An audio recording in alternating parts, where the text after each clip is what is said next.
did want to give people the opportunity to ask questions as well. The first question, Ajahn, is, if one does not believe in karma and rebirth, does it affect the progress of our Dhamma journey? Yes. I mean, if it's Buddha Dhamma that a person is practicing, you cannot take out karma and rebirth. If you don't have karma and rebirth in your Buddha Dhamma, it's not Buddha Dhamma. So I don't know what Dhamma this person is studying, but if it doesn't have karma and rebirth in it, it's not Buddha Dhamma. And if you don't believe in rebirth, in a way, if you don't believe in rebirth, what's the point of aspiring for Nibbana? You would just try to squeeze as much pleasure as you possibly could out of this life. It's if there's no consequences. So I can't see. I mean, if I thought there wasn't rebirth and karma, if I really thought that when this body died that was it, I wouldn't be a celibate monk. Okay, the second question is, what kind of actions give rise to neither dark nor bright karma, and how do they lead to the end of karma and rebirth? So yes, our teachers, Lumpocha, Ajahn, they do often say, keep the mind in the middle is a very pithy part of practice, but people are going to assume that keeping the mind in the middle is neutral. Keeping in the mind in the middle is actually extremely wholesome. So it's not the neutral karmas that lead us to liberation. It's the wholesome karmas that lead us to liberation, particularly bright mental states, bright mental faculties.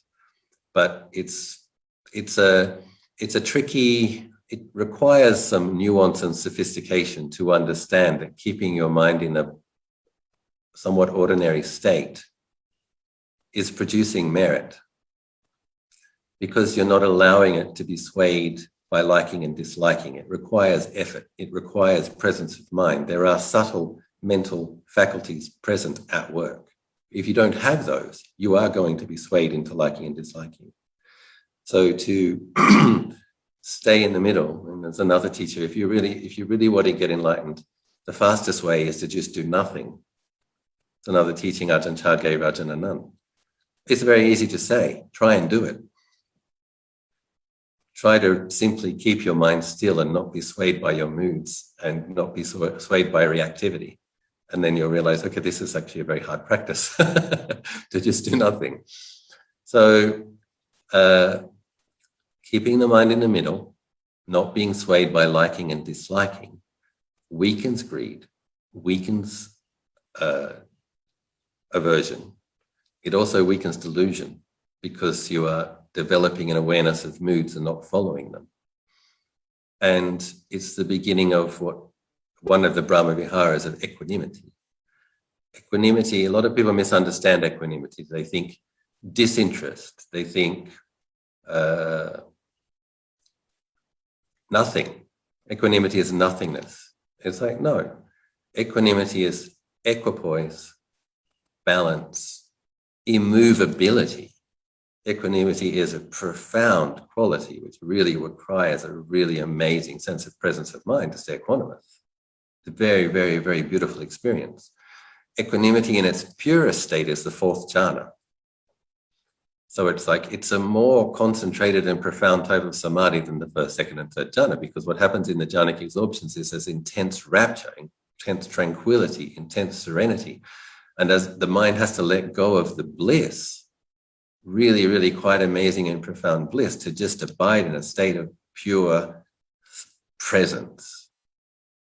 And that pure presence of mind starves the roots of the craving for and craving not for. So oftentimes when people attain to stream entry, they have to spend a lot of time in the fourth jhana, because that's what starves the greed and the hatred to the point that they attain to the higher sakadagami, non-returner, ameliorated greed and hatred, anagami, no more greed, no more hatred. But it's the fourth jhana that helps to bring that to fruition, as well as deepening insight. So keeping the mind in the middle and having what appear to be neutral states, balanced states, is actually producing great, vast merits and laying the foundation to have pure equanimity, which will help you purify your mind of all greed, hatred, and delusion. Thank you, Ajahn, for the answer.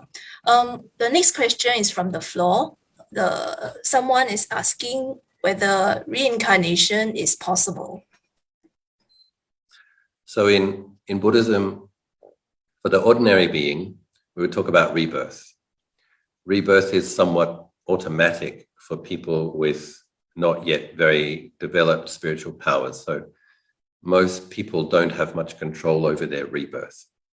What will affect your rebirth is the general level of that the mind has had throughout its life. So if a person hasn't kept the 5 precepts for most of their life, the mind has actually been inhabiting an animal realm or a ghost realm. When they die, the chances are very, very likely that automatically they will fall to a lower realm. There's no God deciding where you go. It's the karma that you made. It's the vibration that your mind has been inhabiting. It's like if you have had an animal mind state most of your life, you are going to an animal realm. That's a rebirth. If you've been mostly human, got a bit grumpy sometimes, got a bit Deva-like sometimes, being generous, then probably you'll go to a human realm. It's when a person begins to develop spiritual power, these 5 spiritual powers, or the iddhipadas, the 4 bases of success, various lists that we can refer to. But basically, once a spiritual practitioner's mind begins to have more power, well, then a lot of people make aspirations throughout their life due to this merit, may I be born.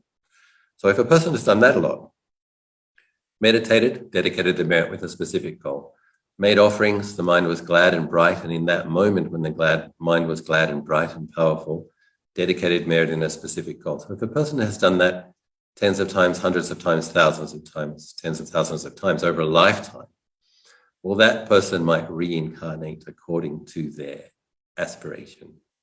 And then for a person who is a truly developed spiritual practitioner, a person who is on the path of great discipleship or Buddhahood or Bodhisattvahood, those beings, once they get significantly established, if a person has jhana samadhi, for example, they come out of that jhana samadhi and then they set the intention, the type of situation they would like to be born in. Yes, that's making a very, very deep imprint that will help guide the mind at that moment of death. Those adhitanas, we call them, it's a determination barami, adhitana barami. We use that in our practice. We have to be determined. But you also make determinations. You dedicate merits in a particular way, and you make determinations that you want to be born in such and such a situation. So you can see that in Tibetan Buddhism, they talk about that more than in other forms of Buddhism, where these great reincarnated lamas in the last periods of their life will already be considering where they're going to be reborn, and they might say a few things to some close disciples to give them a hint where to try to look for them. So those kind of practitioners actually have remarkable ability about choosing exactly where they get reborn and exactly when. So, yeah. Thank you, Ajahn. The next question is slightly unique. How do relics come about? How and why do they grow and multiply? So relics are an interesting thing. And it's important to remember that before Lord Buddha passed away, he asked Ananda if Ananda knew what to do when he was passed away, and Ananda didn't yet know what to do. And so Lord Buddha says, well, there will be this Brahman, such and such a Brahman, who will know exactly what to do. So when I go and pass away into final Nibbana in Kusinara, consult with this Brahman, because this Brahman knows what is the appropriate way to dispose of the body of a wheel-turning monarch or a Buddha.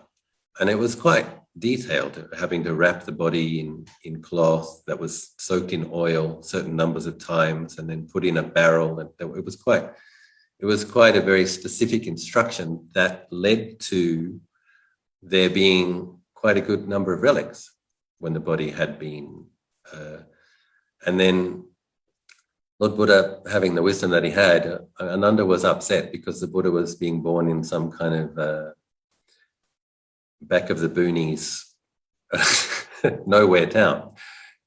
He called it a wattle and daub town.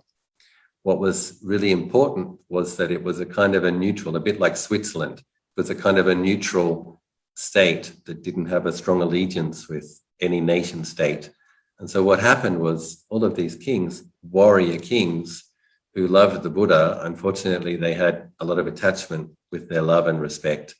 They sent their emissaries, we demand the relics, give us the relics or we'll go to war with this kingdom. And so the Buddha knew this was going to happen. And so they set portions for each of these kingdoms. So each emissary of each kingdom could go back and the king could build a chedi in honor of the Buddha.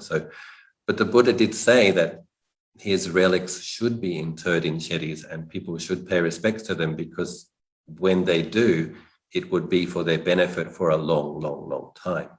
So when Lord Buddha says paying respects to relics of an enlightened being is of benefit to the person who does it for a long, long, long time, I think that's something that we have to pay attention to.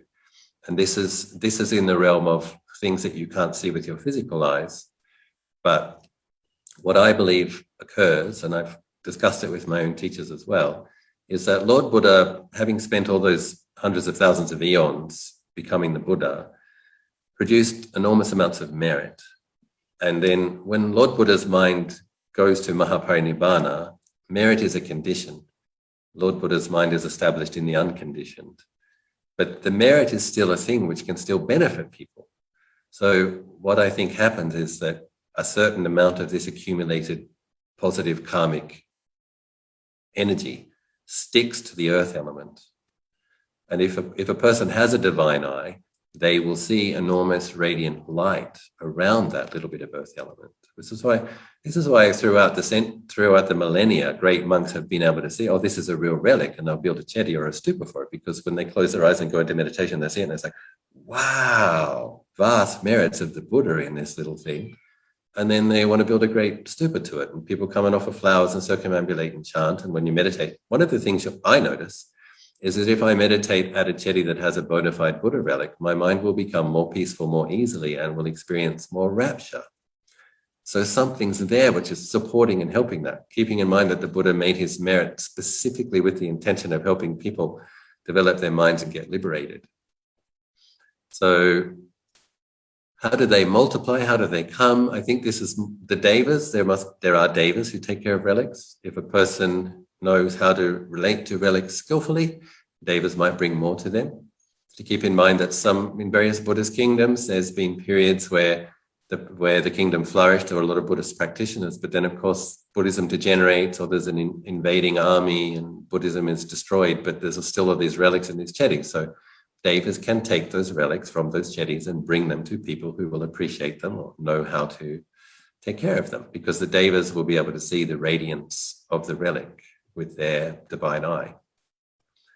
I think sometimes the reason they multiply may not be because the deva brings them, but it's like the merit itself simply just sticks to a bit more earth element that it takes from the ether, from the air. So it's like there's so much merit there. And Lord Buddha this is what I think is occurring, which people can't see. The power of the Buddha's determinations before he went to Nibbana, that there will be relics, that his merit will stick to earth element in ways that become relics, so that people can pay respects to them, so that it is of their benefit for a long time to come. So yes, and it's similar with the great disciples and with arahants. But from what one of my teachers told me, Tanajam Biek, if a person has jhana, and if a person contemplates body parts, so they're using their concentrated samadhi to be mindful of muscles as muscles, and the mind becomes one-pointed on them. Recording in progress. Blood as blood, and the mind becomes concentrated on that, and things like that, then the earth element gets purified by the samadhi of the person with the jhana. So jhana enough, if the meditation object has been body parts, will produce relics when the body is burnt. It's something that's a bit difficult to understand. I don't know, in terms of science, the science of it, it's a bit difficult to understand. But in terms of anecdotal evidence, great monks, Buddhas, great practitioners, when they burn their bodies, they leave relics. Relics are found in the ashes in a way that doesn't occur for beings that don't have samadhi. But just having jhana samadhi is enough. And I remember when I was having relics enshrined, I know some monks with some divine eye special abilities, and one of these monks is looking and says, oh yes, this was an arahant. Oh yes, this was an Aryan. This was someone with jhana, but not yet an Aryan. This was a cave-dwelling rishi with good samadhi, but he wasn't enlightened yet. Oh, this is a previous Buddha. Oh, this is a great disciple. And they really could see the different energies and blessings associated. We just put them all in, not in different vessels, but all in the same chedi. So there's relics of practitioners with jhana, there's relics of great disciples, there's relics of contemporary arahants, there's relics of Buddhas, there's relics of this Buddha and previous Buddhas. And there was even a different type where this monk was looking and said, oh, this relic contains the happiness of devas. The devas have relinquished some of their jewels in the form of this relic, and it contains merit and happiness. The devas want to put something in the chedi. They want to make merit. So what they're giving up their jewels and some of their merit in the form of this particular type of relic. But this relic contains the happiness of devas. So lots of good stuff in the Anandagiri chedi. Lots of good stuff in lots of chedis. And it's why many people find that when they meditate near chedis, the mind becomes more peaceful more easily. Not everyone has that experience, but many people do. Thank you, Ajahn. Ajahn, does that mean relics will also disappear besides appearing? Yeah, it's interesting. If a person doesn't take care of them, they can disappear. And sometimes even if a person does take care of them. But I have one student who had a little image of the Emerald Buddha blessed by Lumpur Theda, I think it was. And she had a look one day and she saw that all these relics had formed over this little metal statue. And then she showed Ajahn Anan, and Ajahn Anan said, well, those are Buddha relics. So Lumpur Theda had somehow been able to attract some of the Buddha's merit, put it in the image, and then some earth element just kind of coalesced and became Buddha relics. So, yeah. But they do. I have heard stories of people very excitedly going to see if their relics have multiplied and discovering that their relic is no longer there. So, I have interesting karma. I had the kind of karma where lots of people offered me relics when I was making my chedi, really good ones, hundreds and hundreds, and thousands actually. But I never had a relic self-manifest, but several of my students did. And I was saying to Ajahn, it's weird, isn't it? I'm like building this chedi and I've been a monk. Why doesn't some relics just manifest? Because they have for Ajahn Anan also. And Ajahn Anan said, don't be greedy for merit. He said, you get the merit of building the chedi. The devas want the lay people to get the merit of relinquishing their relic. It's like, okay. Thank you, Ajahn. The next question is also very unique. What karma should we do to be born as a dragon? What realms do Nagas, Gandhabas, and Garudas belong to? So, I can't speak from the position of absolutely knowing, but I can offer some suggestions. So, I believe the Naga realm, there's three types of Nagas. So there's Nagas born in water, and there's Nagas born from eggs. And if a person can see such a Naga, they will look like an ordinary snake. They're in a parallel realm, but they will look like a snake, often quite big. Then there's the Naga that's born in water, and that's the one that looks more like the ones at temple gates in Thailand, the green ones with the pointy heads and jewels. So that's pointy-headed Nagas. But then a dragon is most probably the Naga that is born spontaneously in the air. And the the reason Nagas are born in different forms is because of different levels of merit and particularly different levels of samadhi. So but not always, because sometimes a Naga with great merit might choose to be born as a Naga so that he can be a Naga king and lead the Nagas in producing merits. That also happens. You do get Nagas with a lot of barami and a lot of merit. And so but in general, the Nagas born spontaneously in the air have more samadhi and more merit, and that is what you would call a dragon. So that's probably in the realm of the four kings still, Chatu Maharaja, but different levels of merit in that realm. And I think the dragons, if they have enough merit, they can visit the Tushita heaven also. So they can fly at the speed of mind, so they can go and attend teachings of bodhisattvas in Tushita heaven, etc. So, I mean, not everybody believes in this stuff, but if you do believe in this stuff, it can be inspiring or interesting. I guess, well, I mean, a lot of Chinese people believe dragons are lucky, so obviously they have great merit. So if a dragon comes, they can spread metta to you, they can help your projects be successful, they can spread metta and blow away some of the obstructions, things like that. So I don't know if one should aspire to be born as a dragon. And I think what I would recommend is that one, because it's not possible from my understanding I don't know, it might be different. It's not possible for Nagas to attain to liberating insight because the realm is so rapturous and sensual and fast and magical that the mind finds difficulty becoming still enough to have penetrative insight. They can practice samatha, they can chant, they can rejoice, they can develop Brahma Viharas, but to have vipassana insight is difficult for the Nagas. I don't know if it is difficult for the dragons because they have more samadhi. I don't know. But what I recommend is for people to aspire to be born in the ideal situation where they will meet with Dhamma and practice Dhamma, be inclined to practice Dhamma, meet with the Buddha's teachings, meet with experienced practitioners. That's what I recommend. So, and if in one particular point in the eon it's auspicious to be born as a dragon and you will meet with the Dhamma and you can hear Dhamma teachings, then fine, if that's what happens, if it manifests that way. But if, in general, I like to encourage people to make that aspiration. May I be born in a situation where I will meet with the Buddha's teachings, preferably a Buddha. Okay, plan A. Plan B, may I meet with the Buddha's teachings, experienced practitioners, under auspicious circumstances where I can practice. And then then set the resolution, and I will practice in all lives until liberation. You have to set that determination.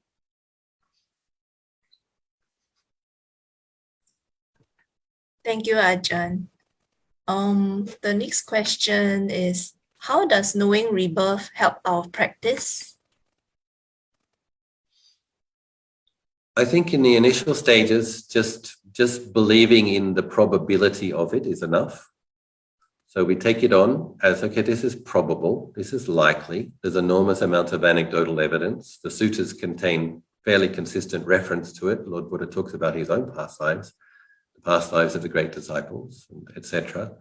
He also talks of the destination of beings when they pass away very consistently throughout the sutras. So we can take it on trust, if we trust the Buddha, the same Buddha that gave us the wisdom teachings, the meditation methods, the same Buddha is talking about past lives and future lives. So we would take it on as something very likely and probable. In terms of refining the insight, probably after stream entry, I do believe it is the case that the monks who are able to review their past lives, because what are you going to see? You're going to see birth, aging, associated with the like, separation from the like, sickness and death, birth, aging, death, birth, aging and death. It's going to be a great way to sharpen that insight into arising, ceasing, arising, ceasing, arising, ceasing. And so the uprooting the latent grasping that still exists after stream entry, some monks and nuns do review their past lives to deepen that insight. So. Thank you, Ajahn. One more question. How difficult it is to get another human rebirth? Lord Buddha says it's quite difficult. So one of the things he says is, because we've all made good and bad karma, even if we keep the precepts and even if we're generous and even if we meditate, he said, it's a bit like throwing a stick up in the sky. You don't know which end of the stick is going to land when it hits the ground. So even for people who've been very, very careful, there's some possibility that you can still fall to a lower realm. So we really have to be heedful. And this is one of the reasons Asians make auspicious merits, releasing fish, releasing turtles, releasing eels. Because what happens is that fish is there kind of gasping, wants to be able to breathe, can't breathe. Put it in water, the fish feels like it can breathe. The crab with its claws tied up in twine feels terribly restrained. And you cut the twine and you release it back into the ocean and it feels a sense of release and relief and freedom. So a lot of people, when they're dying, have experience of not being able to breathe, have a feeling of being trapped, have a feeling of being in a lot of pain. So when we make these particular auspicious merits where we help fellow sentient beings to be relieved of feelings like that, then we're increasing the likelihood of having a serene and peaceful death without those feelings, because we've helped large numbers of beings to be liberated from those feelings. So it is, you know, you look at it at a glance, it looks superstitious, it looks silly. When you really think about it, it's a very, very wise practice. We don't want to die feeling suffocated. We don't want to die feeling trapped. We do ideally hope to be able to move somewhat seamlessly from this life, but you need very particular auspicious merits to be able to do that. So we have to accumulate those merits. I know a woman, the same woman whose Buddha statue, blessed Buddha statue, grew relics. Her father was an attendant of Luang Por Tate, and he'd gone to spend, after his retirement, some time with Luang Por Tate, and he was having tea with Luang Por Tate, and he passed away and collapsed on the lap of his Arahant teacher, just like that. And Luang Por Tate, because he'd been his attendant, Luang Por Tate arranged his funeral. So you can imagine how much merit that man had, drawing close to a great Ajahn, attending to that great Ajahn. He died in the Ajah's lap.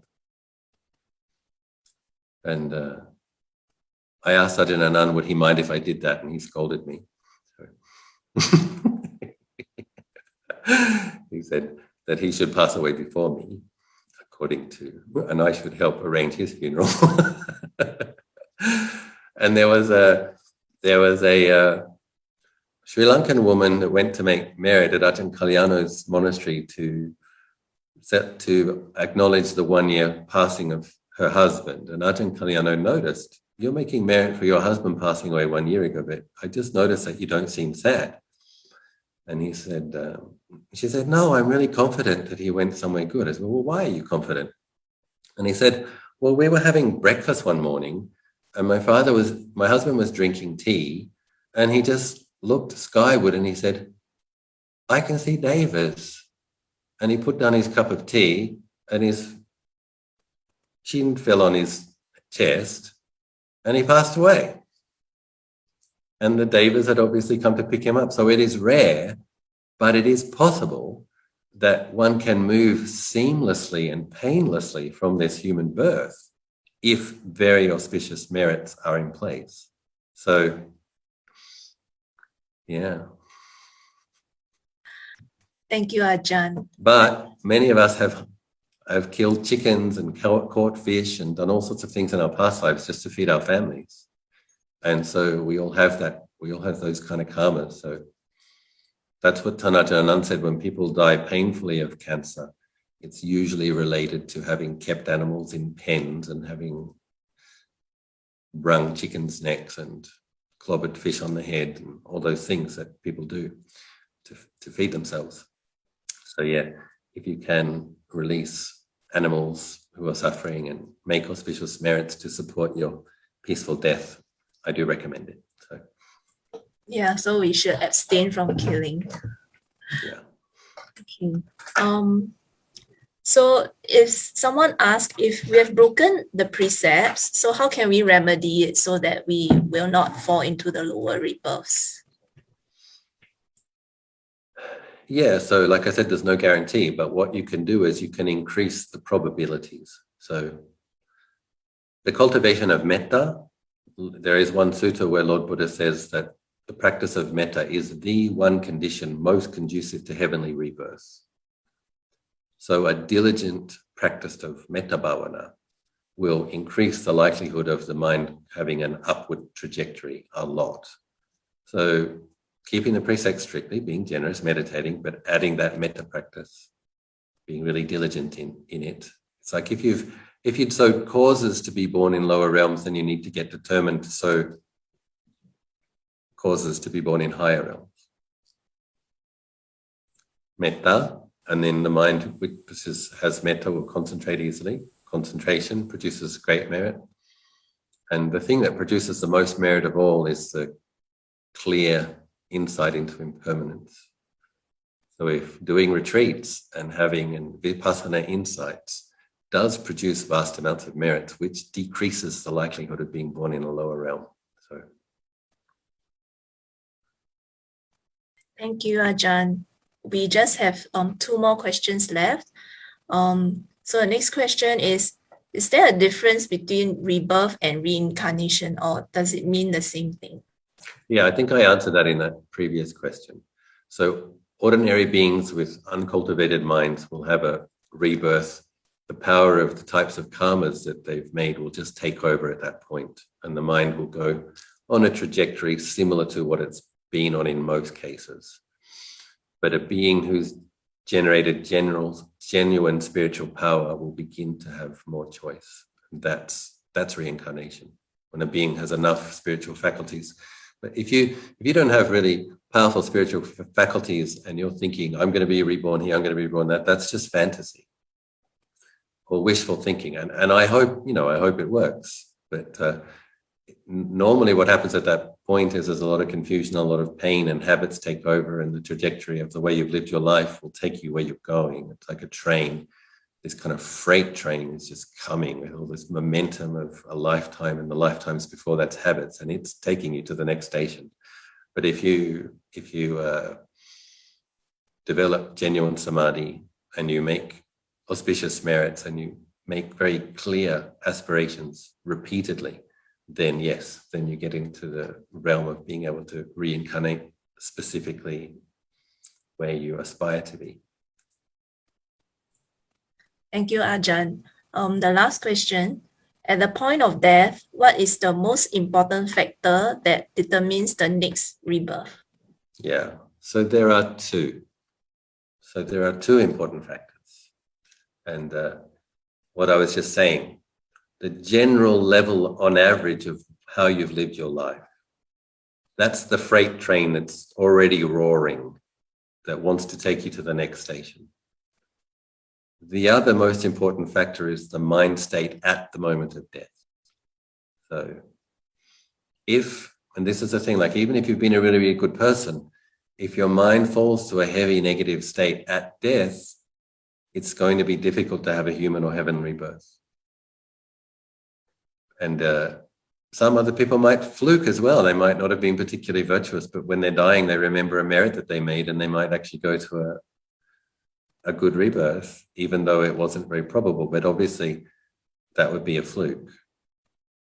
So it's really important that we do understand that keeping our precepts and doing our meditation regularly and our chanting, all of these things are increasing the likelihood of an auspicious rebirth, that we're trying to keep our mind on a radiant, somewhat radiant state, or at least not a negative or dark state.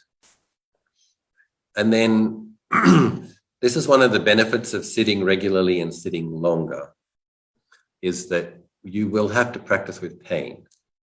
And when you normally sit for 45 minutes and you decide you're going to sit for an hour, then you're going to get some experience of patiently enduring with painful feelings. And you will be able to develop more skill in separating the awareness of the feeling from the feeling. And you will develop skill at not adding mental suffering to the experience of pain in the body. And then, adding a couple of sessions a day, as people age, become semi-retired and retired, even though you have more pain in your body, you should sit with a certain amount of pain, not just do sitting in soft couches meditations and lying down on bed meditation. You should sit on a pillow and work with some pain, because this is what's going to make it possible, if there is some pain involved in your dying process, that you have trained your mind to be able to be aware of painful feelings without falling into hell about it, without adding aversion, fear, resentment to the experience of pain. But that takes practice. So it's one of the benefits of sitting, formal meditation posture, is that the patience that you develop by being patient with pain, you begin to be able to apply that patience in all sorts of other areas of your life. Somebody says something irritating, you have an unpleasant feeling. You can be patient with that feeling, you don't have to react. It's all that you're cultivating that capacity to be with irritation without being a slave to it, having to act on it. So many benefits of regular sitting and increasing the length of your sitting, and tremendous investment in your ability to die peacefully. There's another question. Can Ajahn take one more question? One last question. Yeah, last one. Yeah. Okay, this is from the floor. The volunteer is asking, when one is reborn well in a good mind state, would the dark karma that has not ripened will surface later? Yeah, sure. That's the chant that we do. I am born of my karma, heir to my karma, abide supported by my karma. Whatever karma I shall do, for good or for ill, of that I will be the heir. So, Ajahn Anan, I believe, is an enlightened master now. And he had malaria 5 times in his early years practicing at Wat Maptan, and it was very painful. But he also developed a lot of insight through it. About 7 or 8 years ago, Ajahn Anan had low blood platelets, arrhythmia of the heart, high blood pressure. And if those things came together, it would have been possible that he could have lost his life quite early at around 60. When I asked him, why are all these things affecting you all at once? And he said, well, part of it was how often I had malaria and how I didn't really nourish my body very well as a young monk, because I was just determined in my practice. So, when he was a young monk at Ajahn Chah's monastery, if he had greed arise for his food in his bowl that day, he pushed away his bowl and didn't eat. It's like, he was training himself to uproot and weaken the last of the greed. But the body got a little bit malnourished. And he didn't care. He was experiencing Upacara Samadhi for periods of months. He was getting, when his jhana came back, it was a higher jhana. He was experiencing great mental power and joy, but it affected the body. And then I asked him, well, what, partly the malnourishment, partly the result of systemic malaria that isn't treated properly or that keeps coming back. And then part of it was he said in past lives he was a soldier, he killed many people. And so even for someone who has liberated their mind from the conditions, the body is still a condition, it's still in the conditioned world, and the karmas that person made in their past life. So this is one of the reasons that many great monks, when they become about 60, build big chetties, because building a chetty increases lifespan. It's one of the merits of building a chetty. So Ajahn Mahabua, even these monks who've been very austere and very simple, when they get to 65, 70, they'll all of a sudden build some whopping, great, big, beautiful chetty. There'll be all the gold and the diamonds and the money, and it's like all this kind of abundance comes. So it's a bit confusing. Like, how's this monk that's been so austere and aloof and not interested in these things all of a sudden has safes full of precious items, but which they've received to be enshrined? It makes very specific merit. So when Ajahn Mahabua allowed a big chetty to be built, he did end up living, I think, more than 10 years after his colon cancer. Similar with Ajahn Dhan. Ajahn Dhan had colon cancer. He had it treated. He built a really big chetty. He's still with us a good number of years later. Ajahn Anan, around 60, started to build his big chetty. And once he got the foundations for the chetty in and some structure, and his health started to improve. And you meet with medicines that are effective, etc., etc. So, yes, so even the great, there was a sutta where Lord Buddha had some backaches and Ananda is massaging him, and it was a result of karma. There was another sutta where Lord Buddha wanted a drink of water and some horses had gone through and muddied up all the water, and Ananda had gone to get the water. It wasn't clear. He came back. Lord Buddha was thirsty. So even the Buddha, imagine hundreds of thousands of lives of accumulating merit. But before that, there were the lives where he made bad karma. And so even in his final life, as the all-knowing transcendent one, he still has negative karmas that he produced, who knows how many thousands of eons ago, ripening in his life. So yes, we can't escape the consequences of bad karma if we are still in cyclic existence. That's why we really do need to be heedful to make, if you know that something is bad karma and you're still doing it, you really do need to meditate on this. Like, you're the one that's going to suffer in the future because of it. So be careful. As a gift to yourself, out of kindness to yourself, please stop doing this. But of course, the more merit that we can add to the situation, when we meet with difficult situations, if we've made vast merits, then people will help us through that situation. I had the experience when I was trying to get, many people know I made a vow to do 3,000 hours of meditation in Bodhgaya, and I updated that vow. I want to do 4,000. And so about 2 years ago, 18 months ago, I had to come back to Thailand to do a visa, and then I was going back now. There's basic understanding in Thailand of, if you do a project that creates enormous merit, like if you built an Uposatha hall, if you're an abbot, or if you build a chedi, it's kind of like folklore, or that you should leave the monastery for at least 6 months, because it's basically understood that something will happen to you. You've made such vast merits, you need to like duck or get out of the way for a while. And so what was happening was, because I had a visa and I had to come back and I needed to check in on the abbot who was taking care of the monastery for me, I was just in the monastery for a week. And I'd been meditating for 8 hours a day in Bodhgaya, and I was going back, it was very cold, could only do 8 hours a day. I was going back and I was hoping to do 10 hours a day. And I ended up injuring myself. I was in the monastery for 1 week. I've lived in this monastery for 10 years. I never injured myself, but I'd finished the chedi, we'd enshrined the relics. The people had put up some scaffolding, and they'd put this particular metal peg into the concrete road that stood up just a couple of inches. And it was literally in the middle of the path, and it was holding a frame on a diagonal.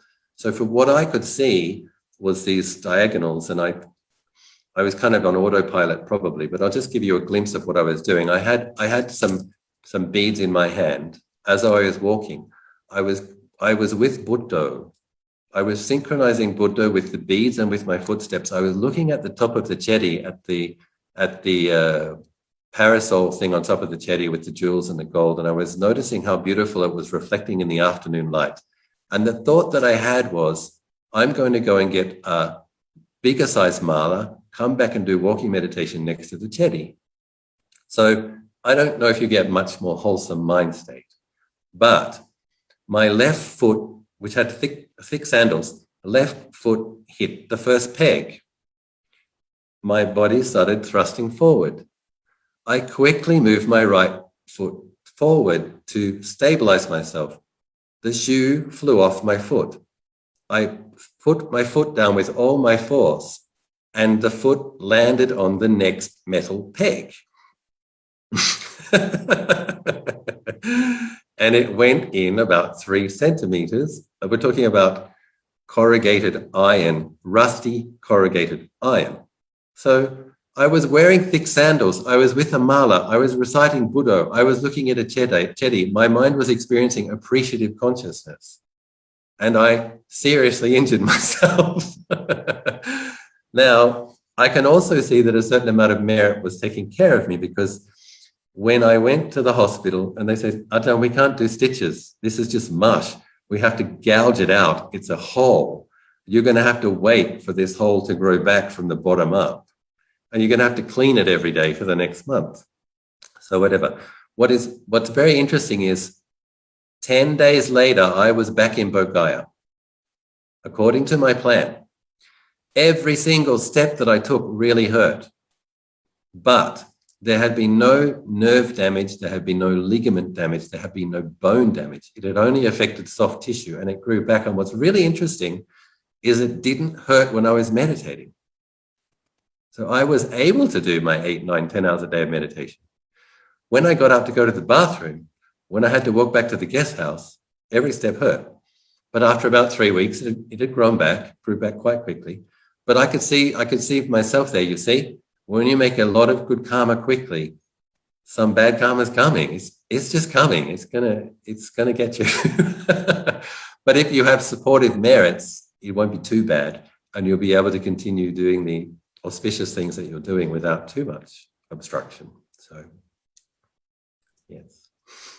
Thank you, Ajahn, for sharing. We are really grateful to have you here, especially we know that you are really very busy as an abbot at Anandagiri. So thank you so much for coming in tonight.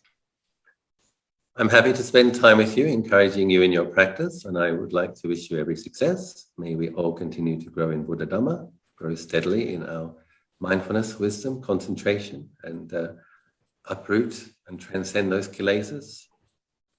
Cultivate the wholesome conditions that lead to the unconditioned. May you all experience Nibbana swiftly.